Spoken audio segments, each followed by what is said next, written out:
You know, irrespective of who you are in life or what you drive, there will someday be a time where you will want access or you will want to buy an MPV, a people carrier.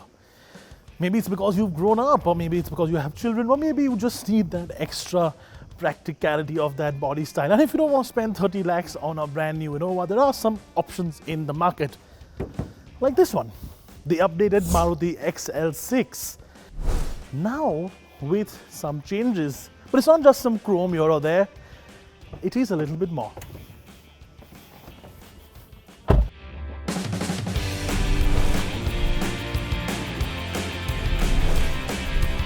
So let's talk about the changes on the inside, because you're going to be spending a lot of time in here, so you want it to be a nice place in general, and it is, and it always was in fact.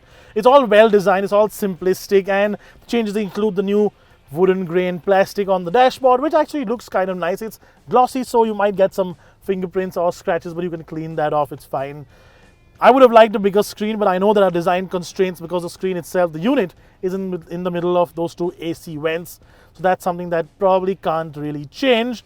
But all of this pales in comparison, because I've been waiting to say this for years and years and years. A Maruti now has cool seats. 3-speed unit, switches on the bottom there.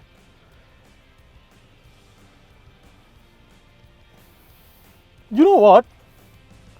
I'm not making this up, and I'm not sort of trying to make this all fancy for the video, but I've never had a cool seat that's cooled down my back or my butt that quickly. I'm not joking, I can actually hear it work. This is nice. And you know what? It's not just that. It's also the fact that the seats are comfortable too, like really comfortable, like all soft and squishy. Cooled comfort. Finally!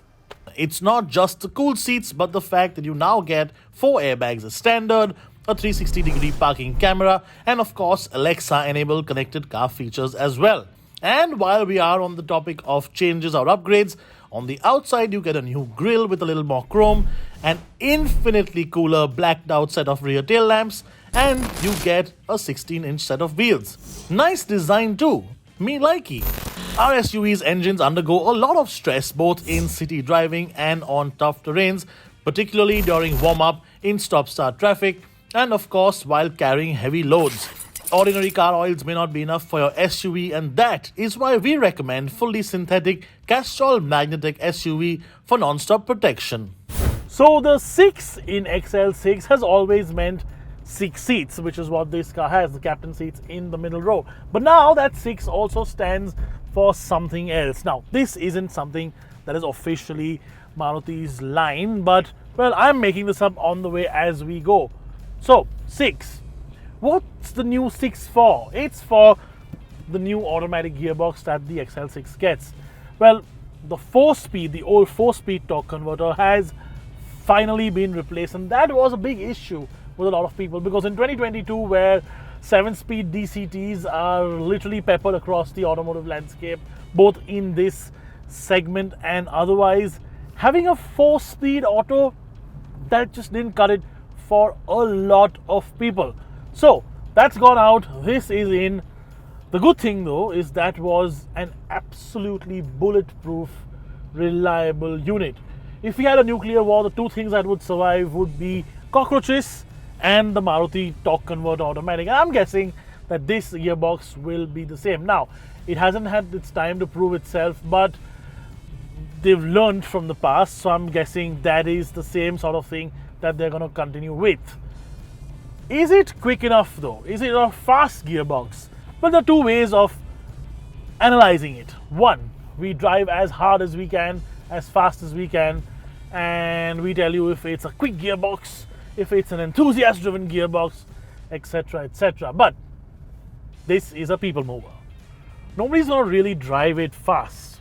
Yes, it has paddle shifters to give you this assumption or this illusion of being sporty, but honestly, this gearbox just likes to cruise. It isn't quick by any means, but also it's not a slouch. It's not as slow as, say, an AMT would be, or definitely not. But at the same time, it's a lot more relaxed. It's gonna do its job like it's supposed to go on for 1,000,000 kilometers, probably more, and just not have you worry about big bills in case something does fail, which sometimes does on DCTs.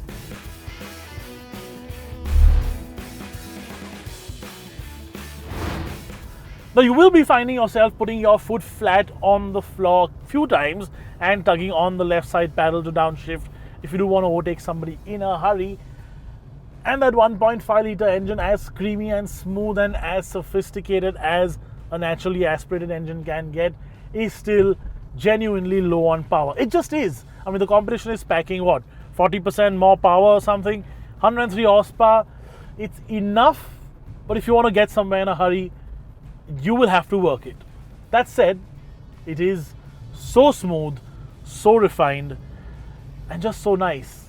Although, at those higher RPMs, it is just a tad bit loud.